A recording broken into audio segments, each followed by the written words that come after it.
بسم اللہ الرحمن الرحیم۔ السلام علیکم ناظرین، آج ہم آپ کو جنرل حمید گل رحمۃ اللہ علیہ کا انتہائی دلچسپ اور آنکھوں دیکھا واقعہ سنانے جا رہے ہیں۔ 6 جون 2015 کو ایک مشہور و معروف کالم نگار جنرل حمید گل کے ہمراہ پشاور جاتے ہوئے جنرل حمید گل کو ان پر لکھا ہوا اپنا کالم سناتے جا رہے ہیں۔ گاڑی موٹر وے پر رواں دواں ہے۔ ناظرین، ابھی تک اگر آپ نے ہمارا یوٹیوب چینل سبسکرائب نہیں کیا تو برائے کرم سبسکرائب کا بٹن بھی پریس کر دیں اور بیل آئیکن پر بھی کلک کر دیں تاکہ ہر نئی آنے والی ویڈیو آپ تک پہنچ سکے۔ جنرل حمید گل بڑی توجہ سے اس مشہور کالم نویس کا لکھا ہوا کالم سنتے جا رہے ہیں۔ گاڑی کی فرنٹ سیٹ پر بیٹھے کالم نویس کی نیت اور اخلاص پر کوئی شک نہیں کہ انہوں نے جنرل حمید گل سے عقیدت و محبت میں ان کو فاتح افغانستان، عالم اسلام کے عظیم ہیرو اور مختلف قسم کے القابات سے نوازا ہوا تھا، لیکن جیسے ہی جنرل حمید گل نے اپنے بارے میں خطابات اور القابات سنے تو وہ اپنے مخصوص لہجے اور گرجدار آواز میں بولے، نہیں، بالکل نہیں، میں بالکل یہ پسند نہیں کروں گا کہ مجھے آپ اس طرح کے القابات سے نوازیں۔ یہ القابات برائے کرم آپ فوراً اپنی تحریر سے حذف کر دیں۔ میں ایک سپاہی ہوں، اسلام اور وطن سے محبت مجھے ورثے میں ملی ہے۔ القابات وغیرہ سے انسان تکبر میں آ سکتا ہے۔ بے شک جنرل حمید گل ایک سچے اور کھرے انسان کے ساتھ ساتھ ایک مومن تھے۔ انہوں نے ہمیشہ حق سچ کا ساتھ دیا۔ IJI کے حوالے سے بارہا انہوں نے کہا کہ اگر میں نے یہ غلط کیا ہے IJI بنا کر تو مجھے بلائیں کورٹ میں اس کا جواب دوں گا، لیکن مخالفین کے تمام غباروں سے اس وقت ہوا نکل جاتی جب جنرل حمید گل IJI کا دفاع کرنے کے لیے ہر محاذ پر ڈٹ کر کھڑے ہو جاتے اور وہ تسلیم کرتے کہ جس میچورٹی پر اب اس وقت وہ موجود ہیں، شاید وہ اس وقت ہوتے تو اپنے سینئرز کے کہنے پر کبھی ایسا نہ کرتے بلکہ اپنی نوکری چھوڑ کر گھر آ جاتے۔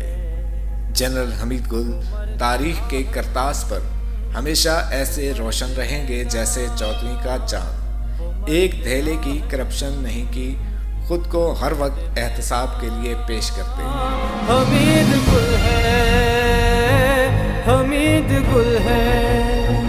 جب جنرل حمید گل صاحب پشاور پہنچے تو آگے FC کا پروٹوکول دیکھ کر انہوں نے برا بنایا اور ان کو واپس جانے کے لیے کہا کہ آپ لوگ واپس چلے جائیں، مجھے یہاں کوئی خطرہ نہیں۔ جنرل حمید گل صاحب تقریب میں پہنچے تو وہاں ان کا بھرپور استقبال کیا گیا۔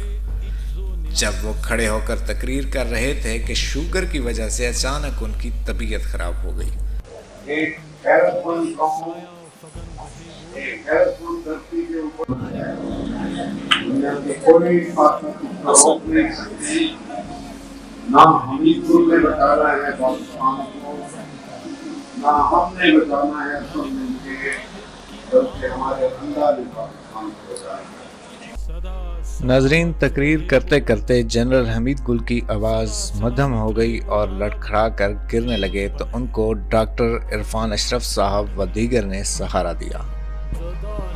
اس وقت انتہائی پریشان کن صورتحال پیدا ہو گئی۔ کسی نے کہا کہ ایمرجنسی میں ہسپتال لے جائیں، کسی نے کہا ایمبولینس کو کال کریں تو کسی نے کہا ڈاکٹر کو بلا لیں۔ میڈیا وہاں کیونکہ بڑی تعداد میں موجود تھا اس لیے خبر بریکنگ نیوز بن کر نشر ہو گئی۔ تب جنرل حمید گل نے اپنے بیٹے محمد عبداللہ گل کو آواز دی کہ عبداللہ، مجھے وضو کراؤ، میں نماز پڑھوں گا تو بالکل ٹھیک ہو جاؤں گا۔ ناظرین، یقین کریں کہ جنرل حمید گل نماز پڑھنے کے بعد بالکل پہلے کی طرح حشاش پشاش ہو گئے۔ جنرل حمید گل زندگی کے ہر مشکل وقت میں نماز اور تہجد کے ذریعے اللہ تعالیٰ سے مدد مانگتے۔ اس واقعے کے بتانے کا مقصد یہ ہے کہ نوجوان نسل اپنے اسلاف کے واقعات سے سبق سیکھیں اور اپنی زندگیوں کو قرآن و سنت نبوی صلی اللہ علیہ وآلہ وسلم کے بتائے گئے طریقوں کے مطابق گزاریں۔ آج کل اکثر نوجوانوں کو نصیحت کی جائے تو یہ جواب سننے کو ملتا ہے کہ وہ دور اور تھے اور آج کا دور اور ہے، جو کہ ایک سراسر غلط بات ہے، کیونکہ ہمارا دین قیامت تک انسانوں کی رہنمائی کے لیے ہے۔